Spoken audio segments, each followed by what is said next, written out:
Olá, vamos falar hoje sobre o realismo, né, a escola literária que vai acontecer aí já na segunda metade do século XIX, né, falar um pouco sobre o realismo tanto em Portugal quanto aqui no Brasil.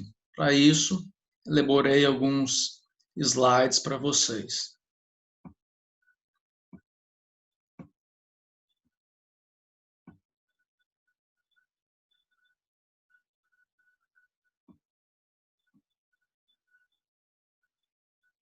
Bom, então, realismo, Portugal e Brasil, né? Então, o que vem a ser o realismo? Né? Para vocês, eu fiz algumas anotações aí para que vocês possam depois, na medida do possível, estudarem sobre esse conteúdo.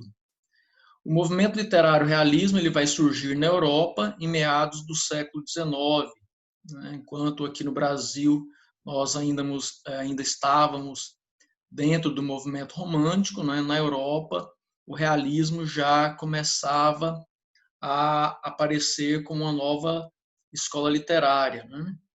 Então, o marco inicial do realismo lá na Europa foi a publicação da obra do francês Gustave Flaubert. Né? O nome do livro é Madame Bovary. Os objetivos da tendência literária estão na contraposição ao romantismo, ou seja, o movimento realista ele vem justamente para provocar um choque, um embate com os ideais românticos, né, que há muito vinham perfazendo dentro da literatura. Tá?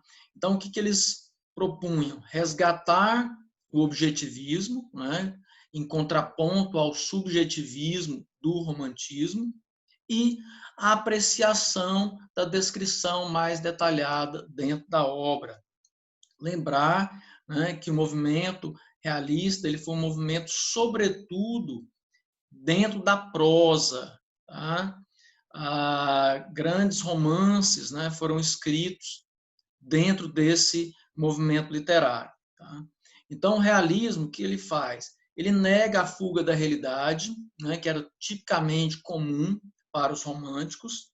Ele vai apontar as falhas, né, tanto do movimento anterior, né, quanto a questão das falhas sociais também. Ele vai propor mudanças de comportamentos humanos e das instituições e substitui os heróis por pessoas limitadas e comuns. Dessa forma, sugerindo a representação fiel da realidade. Tá? Essa questão, né? Dentro do romantismo, né, havia sempre a questão do herói, né, da heroína, que mesmo quando eles apresentavam algum tipo de falha de caráter, ao final eles acabavam sendo redimidos pela questão do amor.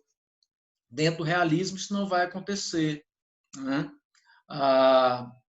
As personagens elas são tipicamente humanas, ou seja, elas apresentam virtudes, né, qualidades e também defeitos. É o caso, por exemplo, lá do livro que vai inaugurar o realismo lá na Europa, né, Madame Bovary. A personagem, né, ela é uma personagem que vai apresentar sempre falhas de caráter. Né?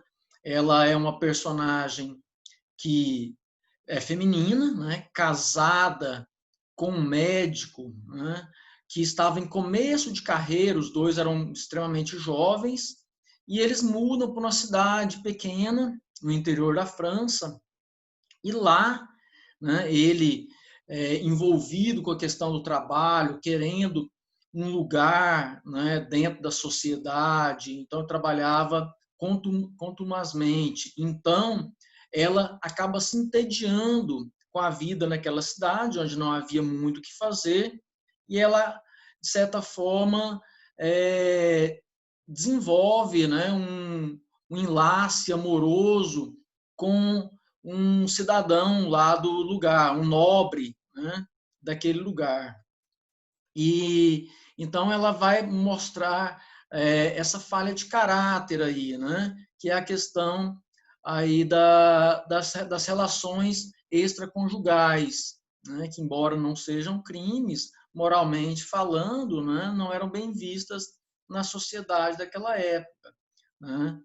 Então, esse livro ele vem, de certa forma, provocar uma grande polêmica na sociedade, porque o adultério era algo tipicamente comum para a natureza do homem, né? Mas não para a natureza da mulher. Então, o Flaubert, colocando a mulher como a agente, né, desse adultério, né, de certa forma, ele vai trazer essa ideia da limitação, né, do comum, né, para ambos os sexos, né? E o final, o desfecho do livro ali, não é nada aprazível para a personagem, né? Ela acaba suicidando, né? Devido a uma grande pressão social, né? Que leva o marido a descobrir as suas traições. Tá? Então, aí nós não temos mais uma personagem de caráter heróico, né? Mas uma personagem comum, cotidiana, sujeita a virtudes e defeitos, como todos os seres humanos. Tá? Então, sigamos. O contexto histórico. É importante analisar o contexto histórico da Europa no que diz respeito ao realismo, né? Porque esse contexto histórico vai influenciar de maneira muito forte essa tendência literária. Tá? Então, primeiramente, a gente vai falar do positivismo, né? O positivismo de Auguste Comte teve grande influência nas obras do realismo e no pensamento da época de um modo geral. Tratava-se de uma concepção de mundo científica que propunha que a apreensão da realidade deveria ser objetiva, empírica, né? Ou seja, baseada nos fatos, baseada na experiência, como nos procedimentos de análise das ciências naturais. O progresso, ideal maior dos positivistas, só viria por meio de ciência, né? Ou por meio da ciência, na verdade. Pensa, por exemplo, que até na bandeira do Brasil, né, o lema ordem e progresso é tipicamente positivista esse pensamento. Né? Os positivistas acreditavam, né, que só através da organização, da ordenação, da hierarquização social era possível atingir o progresso, né? Visto que a sociedade, na época, ainda era uma sociedade rural, né, fortemente ali alicerçada nos padrões, né, das comunidades rurais. Então, eles acreditavam que as cidades, né, a urbanização, ela traria esse progresso tão almejado aí pelos cientistas, pelos pensadores da época.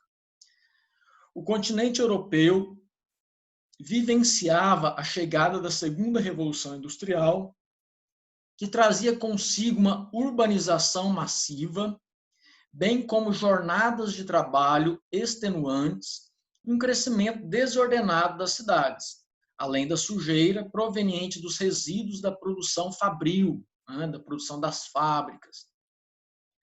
O salto tecnológico associado ao desenvolvimento industrial propiciou diversas descobertas e invenções que modificaram a maneira como os cidadãos viviam, tais como a lâmpada elétrica, o rádio e o automóvel moderno movido a gasolina. Né? Então, havia muito essa expectativa de que a ciência iria resolver todos os problemas da humanidade. Né? Hoje nós vivemos mais ou menos esse mesmo pensamento, né? Dá para estabelecer esse paradigma aí. Né? Hoje há uma crescente onda de pensamento, né, que acredita que a tecnologia, né, vai solucionar todos os problemas da humanidade. E a gente tem essa visão do passado que não foi bem por aí, né? Pelo contrário, muitas vezes, é lógico que a tecnologia traz uma série de benefícios, mas também vai trazer uma série de problemas, né? tanto sociais quanto ambientais, enfim, né? Então, vamos lá. Foi nessa época, né, que Charles Darwin publicou seu livro A Origem das Espécies. Opa.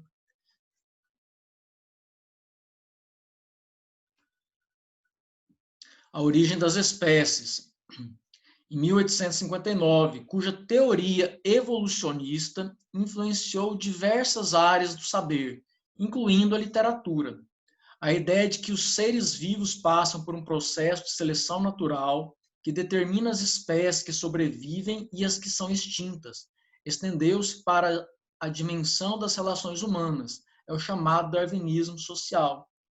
Isso é um problema, né? Também, hoje em dia, essas correntes filosóficas, essas correntes científicas do final do século XIX, né, ali meados do século XIX para o fim, elas ainda influenciam, e muita gente ainda tem esses pensamentos em pleno século XXI. Né?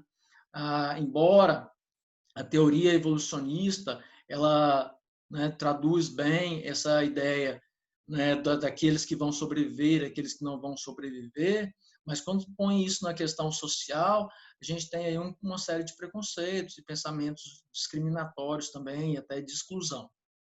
E essa concepção hierarquiza as sociedades, né, identificando os europeus como superiores intelectualmente, graças ao desenvolvimento tecnológico e cultural, ao contrário de outras sociedades, como os povos ameríndios, por exemplo, né, e do continente africano, reforçando com o teor científico, né, a noção de primitivo e civilizado, que já existia na mentalidade eurocêntrica há muitos séculos. Outra teoria em voga na época era o determinismo científico, que entendia que o comportamento humano é determinado pelas condições do meio, outro pensamento preconceituoso a serviço da estratificação social. Né? Ainda é um pensamento em voga no século XXI também. Né? Acreditar, por exemplo, que uma pessoa que nasce em um meio pobre, violento, ela vai ser pobre e violenta no futuro. Né? E aí gera uma série de problemas sociais. Por exemplo, um preconceito contra as pessoas moradoras da favela. Né? Dizer, todo morador da favela é bandido. Isso não é verdade. A gente sabe que 80% ou 90%, né, segundo estudos, dizem que as pessoas, 80% a 90% das pessoas que vivem nas favelas são pessoas que têm um trabalho, né, que vão à escola, né, que quando tem acesso a ela naturalmente, né, e um grupo muito pequeno voltado para as questões da criminalidade. Né? Só que aos olhos da população que não está inserida naquele contexto, né, acaba de certa forma generalizando, né, dizendo que todos os moradores da favela são bandidos. Tá? Então, isso é o que a gente chama de determinismo científico, ou determinismo social também. Juntamente com o darwinismo, né, são as correntes filosóficas que vão influenciar o pensamento ali no final do século XIX. Atenham-se a essas correntes filosóficas e científicas, né? Questão do evolucionismo, né? Do Darwin, o determinismo social, o positivismo, o pensamento filosófico de Schopenhauer, né? Que vai influenciar fortemente o pensar do homem no final do século XIX também, tá? Embora, né, vários benefícios, né, foram trazidos pela ciência, como já dito anteriormente, também trouxe uma série de malefícios para a sociedade. Então, como os realistas eram filhos do seu tempo, eles abraçaram a ciência como grande patrona do século XIX, substituindo as idealizações e anseios de liberdade do romantismo por uma postura analítico-científica, dissecando a realidade que se via em constante transformação. Tá? Então, vamos lá. Características do realismo, né? Dentre as características selecionadas, eu coloquei objetivismo e materialismo, né? Em contraponto sempre ao movimento romântico, né? Que era subjetivo e imaterial, nas questões do espírito, né? Descrições de narrativa lenta, uso de adjetivos realistas, uma linguagem direta, né? Sem rebuscamentos, né? Sem essas, digamos, viagens linguísticas do romantismo, tá? Demonstração dos defeitos e detalhes da mulher, em contraponto novamente ao romantismo, que via a mulher de uma maneira idealizada, né? Subordinação do amor aos interesses sociais. A gente vai verificar em várias obras do realismo, né, a questão do casamento por interesse, né? Ou seja, o amor ele fica em segundo plano. Primeiramente são os interesses sociais. É o que acontece ali em Madame Bovary, por exemplo, né? Que vai deixar a questão do amor de lado, né? Do casamento ali de lado, para manter uma relação extraconjugal com o nobre, né? Enfim, quando falar também ali do Eça de Queiroz, a gente vai perceber, né, que nas obras dele essa questão sempre vai aparecer também. Os heróis são mostrados como pessoas comuns, com defeitos, incertezas e manias, personagens com elaboração psicológica muito bem trabalhada, né, isso vai aparecer mais fortemente ainda no naturalismo, né, que vai acontecer ali de maneira concomitante ao realismo, nós falaremos disso numa outra oportunidade, tá? Crítica às instituições sociais e aos valores burgueses, né? As instituições sociais, o governo, família, a igreja, né? Sempre vão ser instituições criticadas pelo movimento realista. Universalismo e cientificismo, né? O que é o universalismo? Aquilo que vai contrário à ideia do individualismo, né? São temas que podem ser abrangentes em todo e qualquer lugar. Por exemplo, falar sobre a questão da fome, né? A fome ela é comum a todo lugar do planeta. A morte, né? Ela é comum a todo e qualquer lugar do planeta.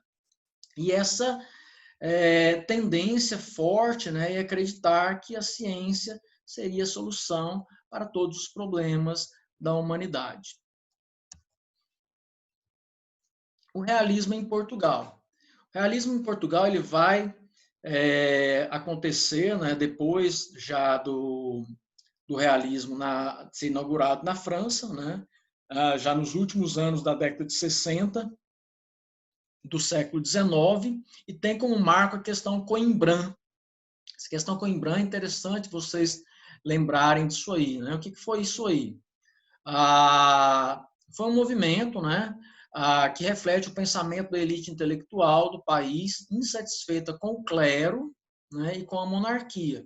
É um período de agitação política, social e cultural que toma conta de grandes centros educacionais, como em Coimbra.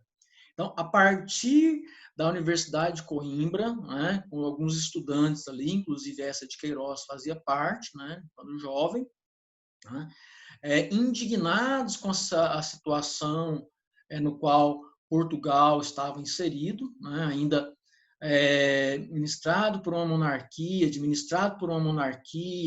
com o clero ainda fortemente influenciando nas questões políticas e comportamentais do país, né? Então eles vão lançar ali algumas propostas, né, de maneira até muito agitada, né, e rebelde, para que houvesse uma renovação do pensamento ali em Portugal. Então, dali vão sair grandes pensadores, né, políticos e, inclusive, escritores do calibre aí do Eça de Queiroz. Tá?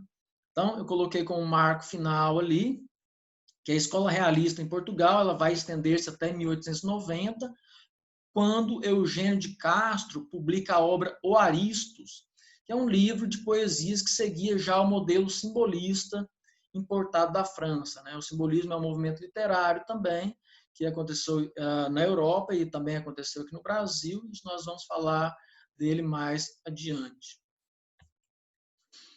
Principais autores ali do realismo em Portugal. Nós temos ali Antero de Quental, né? A produção poética de Antero de Quental é apresentada em 2 momentos, todos esses momentos ligados à trajetória da vida do autor, né? As primeiras poesias, elas são anteriores à questão coimbrã, então ela ainda apresentam alguns traços, né, do modelo romântico, né, do modelo inspirado ali no movimento romântico. E os poemas, já os poemas odes modernas, são denominados como um marco em sua obra e apontam uma fase de poesia revolucionária, com forte influência já do movimento que havia acontecido ali na cidade de Coimbra, em Portugal. O livro mais revelador, né, a obra-prima ali do Antero de Quental, sonetos, né, definidos pela crítica literária como tecnicamente perfeitos e lógicos. Lembrando que o soneto, né, é uma forma fixa, né, de poesia, né, criada ali por Petrarca, já no final da Idade Média, né, organizada em 14 versos, esses versos dispostos em 4 estrofes, 2 estrofes de 4 versos e 2 estrofes de 3 versos, né? 2 quartetos e 2 tercetos.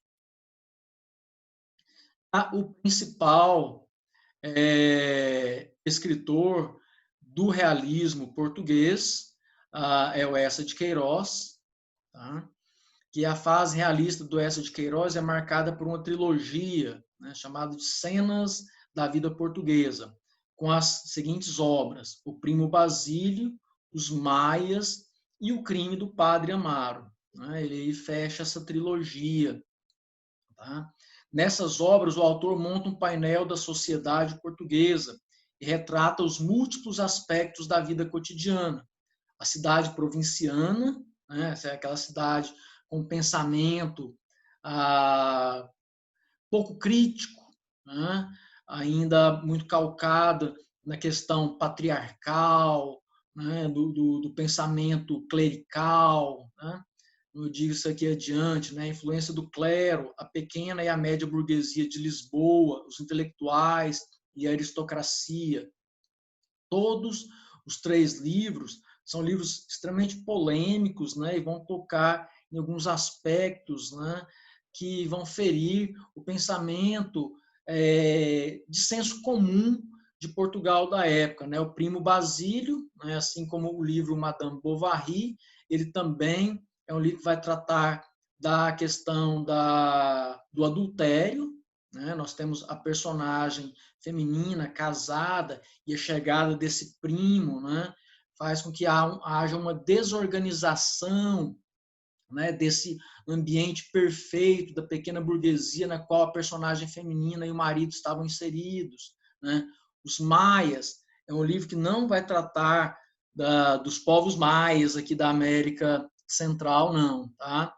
Os Maias é uma família, né, uma família portuguesa, e ali o Eça vai esmiuçar de maneira quase científica, né, as ações e atitudes dessas personagens.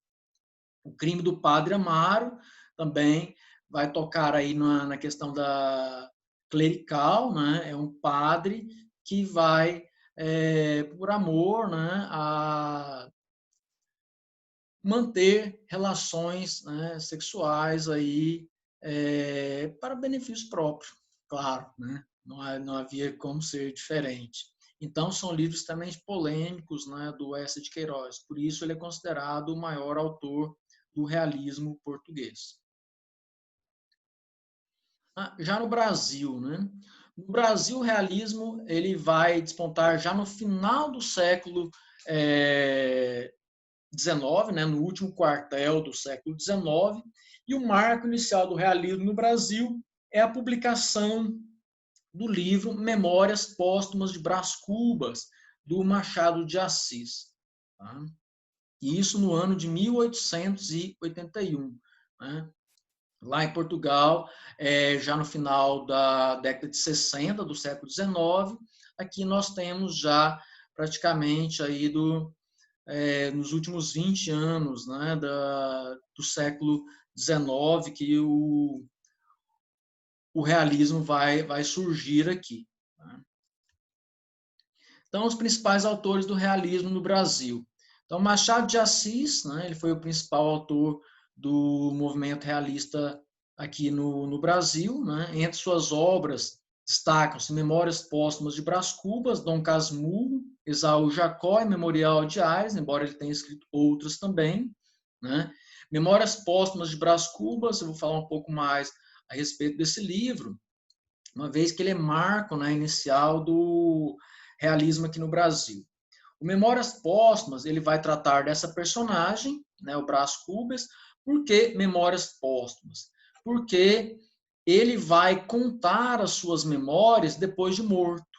Né? Então, ele é um defunto autor. Né? Ele é um defunto narrador. Ou seja, ele vai contar a sua experiência de vida depois que ele morre. E qual é a grande novidade nisso aí?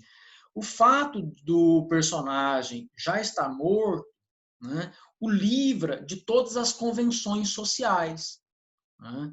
Então, ele é um personagem que, pelo fato de estar morto, ele não precisa mais estar subjugado, né, às questões da convenção. Né? Ele começa a falar mal de tudo e de todos, né, com um olhar extremamente crítico para a sociedade, inclusive para si mesmo. Né? É um personagem que vai revelar muito dos preconceitos sociais existentes da época, né? Com os negros, com os deficientes físicos, né? E tudo mais. Então, esse livro, ele inaugura uma nova forma de narrar.